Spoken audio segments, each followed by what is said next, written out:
Assalamualaikum warahmatullahi wabarakatuh. Selamat bertemu kembali Bapak Ibu, rekan-rekan semua. Hari ini saya akan mempresentasikan materi yang berjudul Kesetaraan Gender dalam Pendidikan Dasar yang disusun oleh saya sendiri, Arli Ruspandi, yang mana presentasi ini berfokus pada bagaimana kita sebagai guru dapat menciptakan lingkungan belajar yang inklusif dan adil bagi seluruh siswa, baik siswa laki-laki maupun perempuan. Kesetaraan gender bukan hanya isu sosial, tetapi juga bagian penting dari keadilan pendidikan yang menjadi tanggung jawab kita bersama di sekolah dasar. Kesetaraan gender berarti memberikan peluang yang sama kepada teman semua siswa tanpa membedakan jenis kelamin. Di sekolah dasar, hal ini mencakup bagaimana guru memperlakukan siswa, kemudian bagaimana materi disusun, hingga bagaimana siswa berpartisipasi di kelas. Tujuan utamanya adalah membangun lingkungan belajar yang aman, adil, dan saling menghargai, di mana setiap anak merasa memiliki hak yang sama untuk berkembang. Sayangnya, masih sering kita jumpai bias gender dalam buku pelajaran, pembagian tugas, atau bahkan dalam cara guru memberi perhatian kepada siswa. Sebagai guru, kita adalah agen perubahan sosial di ruang kelas.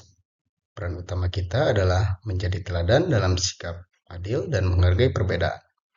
Guru juga harus memastikan bahwa baik siswa laki-laki maupun perempuan mendapat kesempatan yang sama untuk berpendapat, memimpin, dan belajar.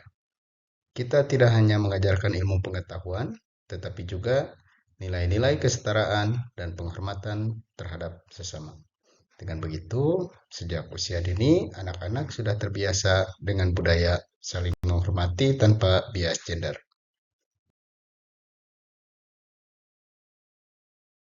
Untuk membangun kelas yang inklusif, ada beberapa langkah konkret yang bisa kita lakukan. Yang pertama, gunakan bahasa yang netral gender. Hindari kata-kata yang membedakan kemampuan berdasarkan jenis kelamin. Kemudian, yang kedua, buat kegiatan yang berimbang. Misalnya, dalam kerja kelompok, jangan selalu menunjuk laki-laki sebagai pemimpin. Kemudian, yang ketiga, gunakan materi dan buku ajar yang sensitif gender.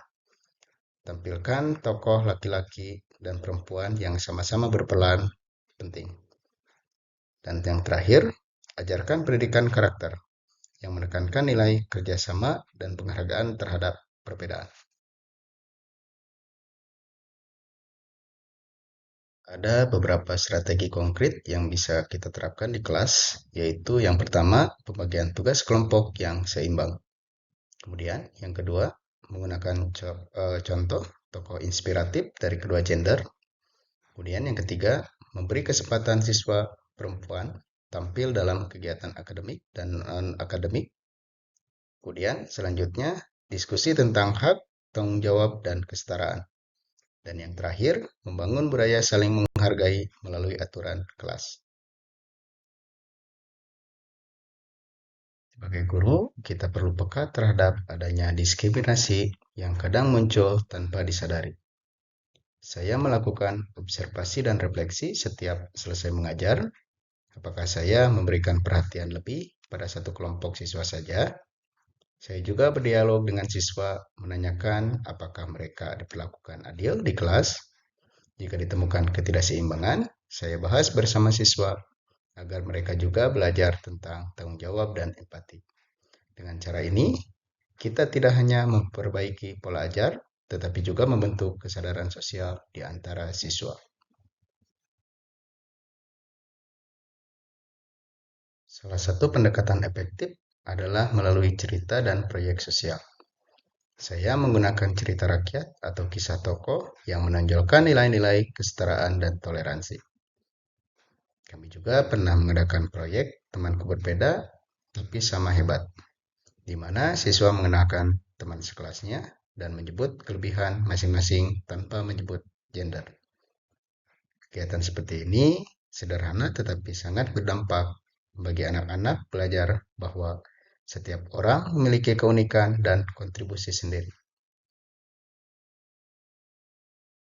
Tentu saja ada beberapa tantangan dalam menerapkan kesetaraan gender di sekolah, yaitu yang pertama, stereotip sosial yang masih kuat. Misalnya, anggapan bahwa anak laki-laki harus kuat dan perempuan harus lembut. Kedua, bias tidak sadar dari guru.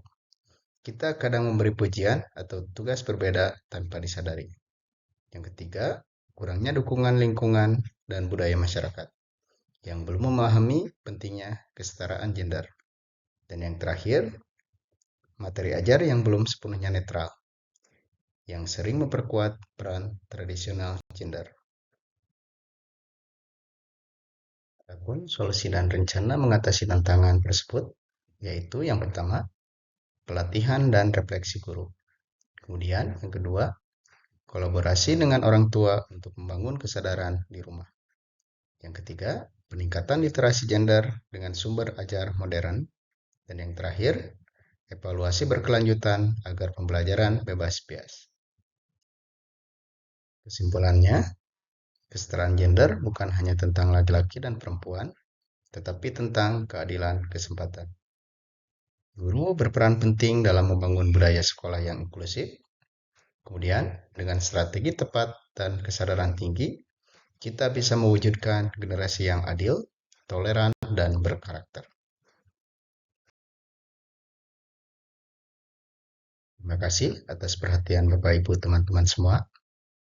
Mudah-mudahan apa yang saya sampaikan dapat bermanfaat bagi kita semua. Akhirul kalam, wassalamualaikum warahmatullahi wabarakatuh.